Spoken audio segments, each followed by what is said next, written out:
All right, let's dive right into this explainer. You know that feeling when you type a prompt into a chatbot and bam, you get this instant, incredibly human-like response? It honestly feels like magic, but actually, it's a total masterpiece of engineering. Today, we're going on a bit of a microscopic journey into the hidden layers of a large language model.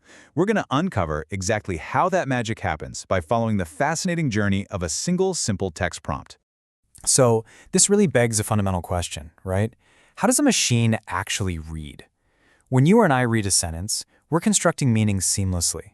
We process the syntax on the fly, we use context, and we rely on a whole lifetime of human experience. But think about it. How is human language understood by a machine that literally has no consciousness, no life experience, and no biological brain whatsoever? Well, the answer lies in what we can call the language illusion. Here's the crazy part. Machines do not know English. They don't know Spanish or any human language for that matter. They only know math. Large language models actually operate by converting our text into purely numerical representations. Then they use these massive networks of mathematical weights to predict what comes next. It's this wild, awe-inspiring transition of symbolic text into pure, high-dimensional math. Let's map out this whole transformation together using a super simple prompt. I love playing football. As this little sentence travels through the model, it basically hits 5 main stages. First, raw text, which is then shattered into tokens. Third, it's translated into embeddings, then filtered through attention, and finally, we get the output generation. Okay, let's zoom in on step 2. Step 2 is all about tokenization. Simply put, this is the process of breaking raw text down into machine-readable units that we call tokens. Before the AI can even begin to understand our sentence, it has to chop that input up. Picture our sentence, "I love playing football," visually shattering into distinct little pieces. Now, depending on the word, a token could be a whole word like football, or it might just be a subword, a single character, or even just a punctuation mark. But you might be wondering, how does the model actually decide where to slice those words up?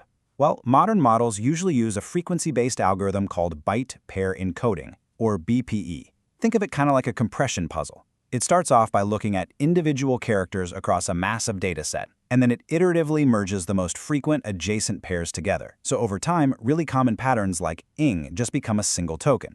This is a super clever trick because it allows models to handle rare words, weird misspellings, and even multiple languages totally efficiently, without needing some infinitely huge dictionary.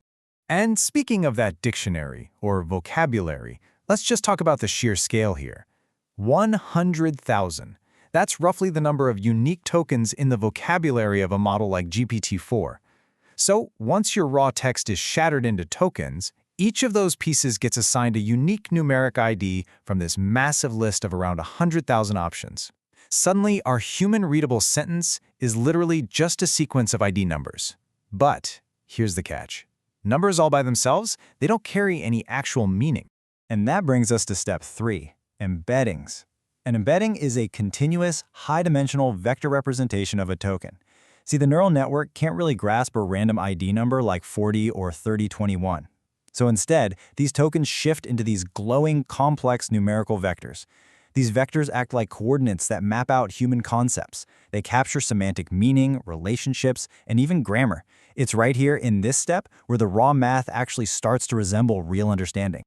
Take a look at how the complexity of these vectors has absolutely exploded across different model generations to capture deeper meaning. GPT-2 Small, for example, used an embedding dimension of 768. But then GPT-3 jumped massively to 12,288. And GPT-4? That's estimated to be well over 25,000. So what does that actually mean for us? It means a single token isn't just represented by one little number anymore. It's a dense vector made up of tens of thousands of floating point numbers. Let's just pause for a second and zoom in on that GPT-3 number because it's staggering. 12,288. Try to imagine a single token existing in a 12,288 dimensional space. I mean, we live in 3D, so it's kind of hard to wrap your head around. But this massive, multi-dimensional space is literally where the model stores the meaning of a word.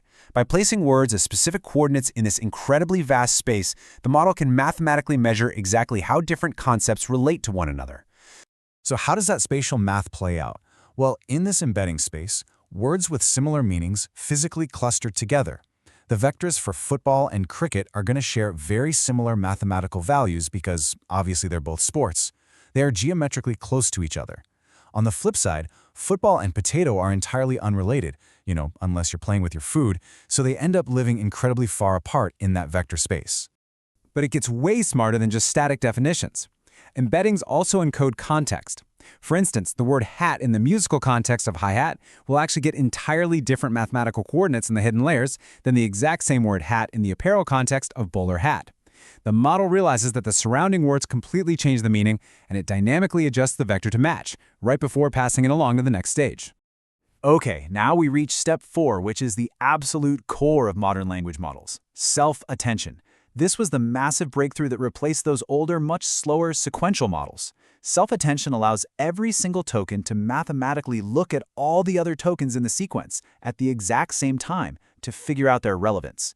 It's almost like a glowing web of connections, where words cast out these radar signals to figure out how they relate to the rest of the sentence. It captures the true context of your prompt, no matter how far apart the words actually are. To pull this off, the attention mechanism uses 3 specific matrices. You can think of it kind of like a librarian looking for a specific book. First, you have the query, which is what the current token is looking for. Then, the key. That's like the label on the book, telling you what information it holds. And finally, the value, which is the actual semantic content inside the book. The model acts as this really intricate matchmaking system. It computes a dot product between the query of one word and the key of another. A high score? That means a strong match, which generates attention weights that basically tell the model, hey, these 2 words are highly relevant to each other. Let's look at self-attention in action with a classic example. He kicked the ball because it was flat. Now, how does the machine actually know what it refers to? Well, through the math of self-attention, the query for the word it strongly matches the key for the word ball rather than the word he. A really strong mathematical line gets drawn directly between it and ball, giving that pronoun its exact correct context within the sentence. So after the attention mechanism lets all the words communicate, we move right along to the feed-forward network. This step is all about refining and compressing that contextual information, independently for each token. Basically, once attention connects the words, they pass through this fully connected feed-forward layer. This applies nonlinear processing, permanently solidifying their new, deeply context-aware identities before they move even deeper into the transformer network. And that brings us to the final step in our journey, actually generating the output. After making its way through all those transformer layers, the model spits out a vector of raw scores called logits. There's one score for every single token in the entire vocabulary. But these logits are really just messy, raw mathematical numbers. To actually make sense of them, the model runs them through a function called softmax. Softmax takes these raw scores and translates them into clean, predictable probabilities that range between 0 and 1, and they all add up perfectly to 100%. So, what does the model's final guessing game look like for our original prompt, I love playing football? Well, the softmax function has evaluated all 100,000 options. It decides there's a 5% chance the next word is banana, which, would make for a pretty weird sport. It gives a 20% chance to the word game, but it gives a massive 75% probability to the exclamation point. Based entirely on the patterns it absorbed during pre-training, the model confidently selects the token with the highest probability as its prediction for what logically comes next. And finally, the last piece of the puzzle: decoding. The model has officially picked the winning token ID. But internally, remember, it is still just a number. So the tokenizer steps back in to do a reverse operation, transforming that numerical ID back into human-readable text. It maps the ID back to the exclamation point and prints it right there on your screen. And just like that, the cycle is complete. Raw text went in, shattered into tokens, became high-dimensional math, processed through a massive neural network, outputted as a brand new token ID, and was finally decoded back into text. All of which leaves us with a truly profound question. If a machine can perfectly mimic human syntax, understand deep context, and generate incredibly meaningful responses using absolutely nothing but multidimensional math, what does that mean for the future of our own communication? It kind of fundamentally challenges our whole understanding of language itself, doesn't it? I really hope this explainer gave you a newfound appreciation for the awe-inspiring reality happening behind the scenes of artificial intelligence and exactly how a simple prompt navigates that incredible mathematical maze. Thanks so much for joining me today. Keep learning, and as always, keep asking questions.